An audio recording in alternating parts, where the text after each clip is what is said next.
Hi guys, I am a horrifically sunburned Adam Wilborn from What Culture. He's Phil Chambers from What Culture, and we're here with some breaking news just moments away from the horror show at Extreme Rules, which of course Phil and I will be doing a live stream reactions to.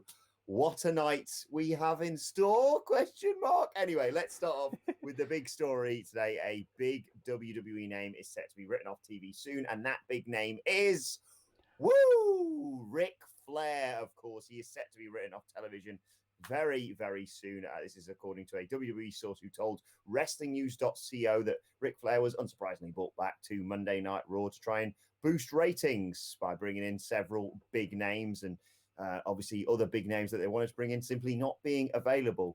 They have apparently been very careful, or at least tried to be careful, around the ongoing global bastard and Ric Flair. He's said to be happy with his role as part of Randy Orton's storyline, of course. Being Randy Orton's manager, maybe potentially heading towards a WWE championship at its SummerSlam, question mark. But when he was brought in for the role, he knew it was going to be a temporary thing. What do you reckon to what Rick's been doing, Phil? And do you reckon this is a good decision to potentially write him off soon? Yeah, it seems a bit mad that he's actually been there for that long with everything that's Yeah. going on. It's a little bit of a danger risk there, and I don't think they've got a huge amount of reward from it. I don't think is Ric Flair really a ratings draw anymore. What year is it? Exactly, like the stuff with Randy Orton's been good, but you definitely could have done it without him. So I think it's fine if they want to leave him at home for a bit. Yeah, I think it's for the best. You sense that because they were doing the whole thing on Raw, aren't they? He's going to steamroll over the big show and then set his sights, I would assume, on the WWE Championship. Although, well, as far as I know, we don't know what the stipulation is for tonight's match. Yeah, it's all up in the air. What could it be? Judging by how the rest of this pay-per-view gone, it's gonna be something really weird, isn't it? Like, loser has to join a rock band or something. Well, Who they've knows? added a major match to the card for tonight. Big one. Ooh. Honestly, would I lie to you about this? But before we get to that, Phil, over to you, mate. Yeah, I've just realised that I have put my notes behind this screen so people may see them for a second. Ah, there we go. Professionalism. Anyway, there is an ECW original that is going to be on WWE programming tonight, but not on Extreme Rules. It's going to be on the WWE Watch Along on YouTube, of course, but it is Bubba Ray Dudley. He obviously has left Ring of Honor when his contract expired. They didn't renew it, so he's free to do whatever he wants at the minute. And Watch Along is apparently where he's off to. We're also going to see Keith Lee, Sonya Deville, Mandy Rose, which is interesting because we've not seen them on TV in a good few weeks now. Lita, Mick Foley, and JBL. So a good mix for WWE Watch Along. But still not as good as our live stream, Of course, yeah. Why am I saying watch along when you could watch along right here on What Culture Wrestling? Join us. Honestly, we're going to be starting around sort of 11ish British time for our live stream as part of the kickoff show, which is had a match added, as I said, which we'll get to in a second.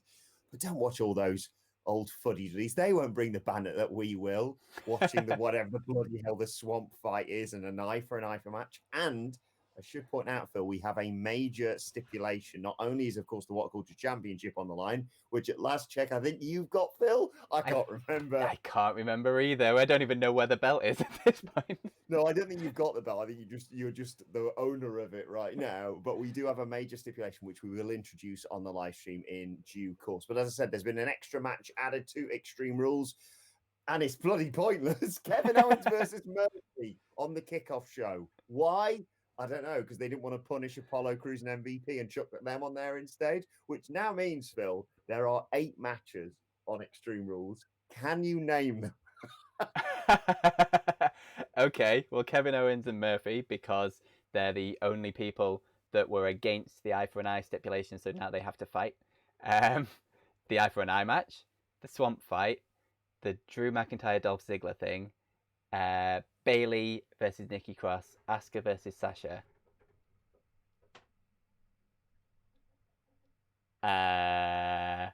Something to do with tag teams. Cesaro and Nakamura versus the New Day in a tables match. And yeah, I'm not going to get the last one. I just mentioned him. He's. I feel very sorry for him. Apollo Crews MVP for the United Oh, States. Yeah, of course. I mean, we have to enjoy, not sit through 8 matches. We still might get an early night, Phil. Who knows? Who Remember Money in knows? the Bank? What a lovely night that was. I know. We're going to get an eye pulled out. I mean, what more can you want from your WWE PG programming? But talking about Extreme Rules, all of the scripts post Extreme Rules are written, but apparently WWE are keeping them top secret. They do not want anyone to know what they're all about.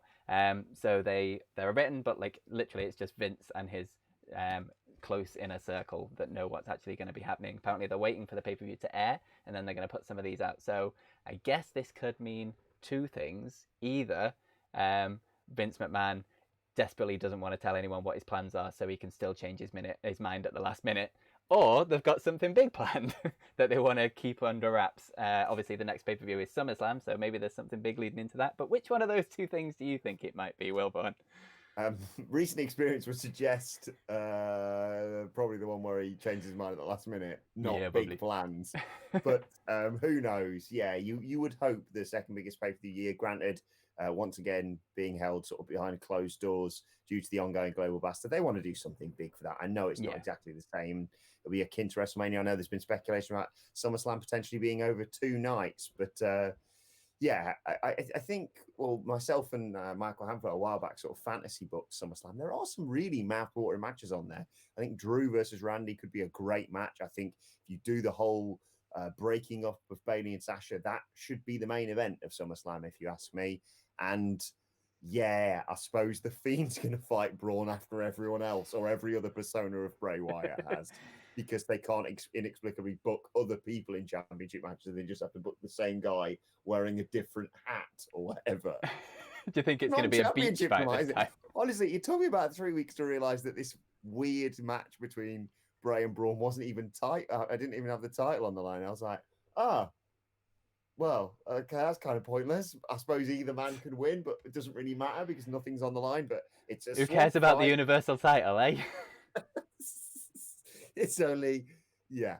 Anyway, let's talk a little bit about the demo god. I always like to talk about him whenever I can. Chris Jericho, he has been all over the place on Twitter recently, obviously with all the demo stuff, with the rating stuff, and just being Chris Jericho, friend of What Culture, of course. And he's told WWE that they definitely need to rehire a former producer of theirs, that former producer being Lance Storm. Basically, the day Lance Storm tweeted, "For what it's worth, I am now officially unemployed. First time since I left SMW, which I assume would be Smoky Mountain Wrestling, in November 1994.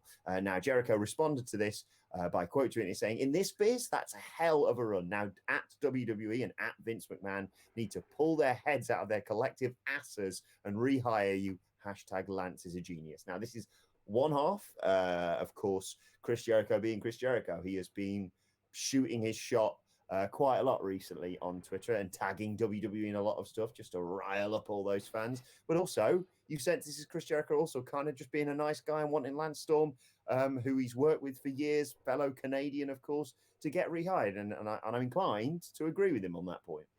Yeah, absolutely. Lance Storm seems like one of those guys who, like, no one has a bad word to say about him at all.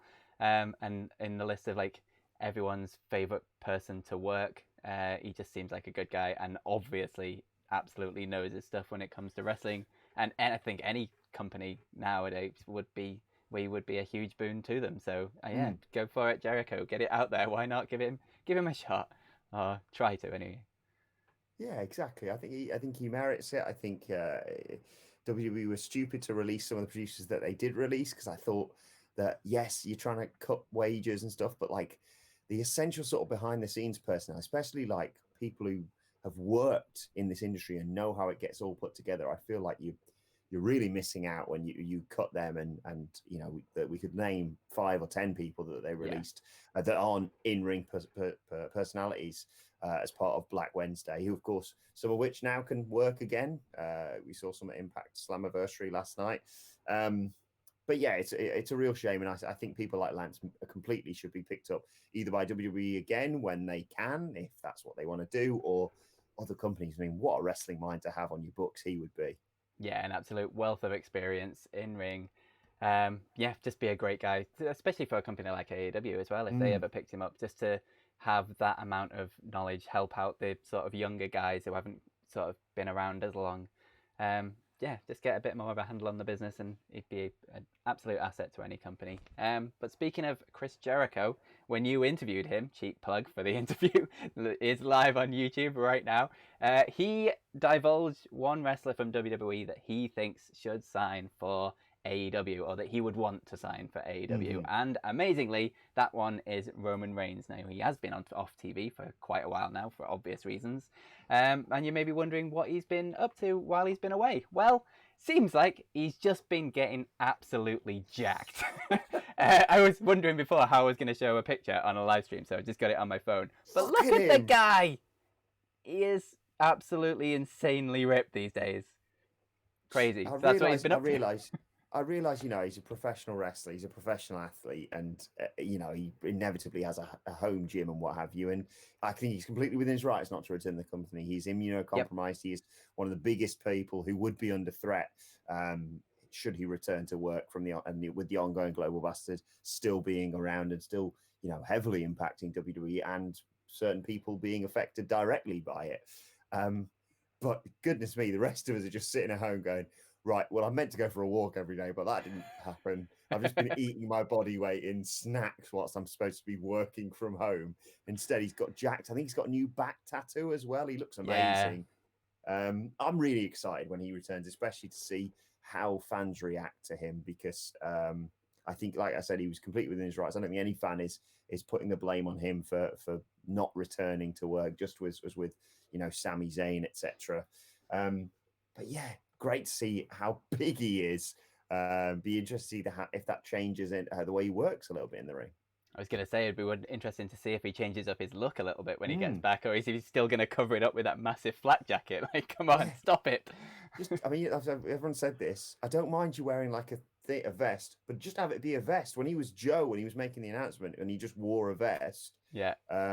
He looked amazing. I hope he does. I hope this is a catalyst for change with him, and I hope he's received very differently, because they had like a second bite of that cherry, WWE, when he battled leukemia, of course, and then came back, and they just sort of went, yeah, there he is.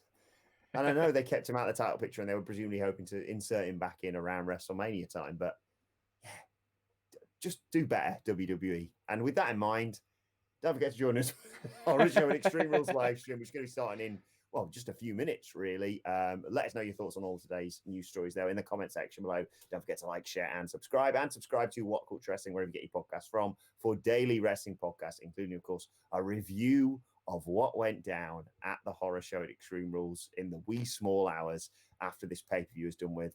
You can follow Phil at Phil My James. You can follow me at Adam Wilborn on Twitter. You can follow us all at What Culture WWE. But yeah, make sure you join myself and Phil in a few minutes' time for our live stream reactions to the horror show at Extreme Rules. 8 matches to get to enjoy, including a swamp fight and an eye for an eye match. If you don't want to join us and watch us react to someone literally lose an eye, I don't know what you're doing with your evening. But for now, my thanks to Phil Chambers. Thank you for joining us, and we will see you soon.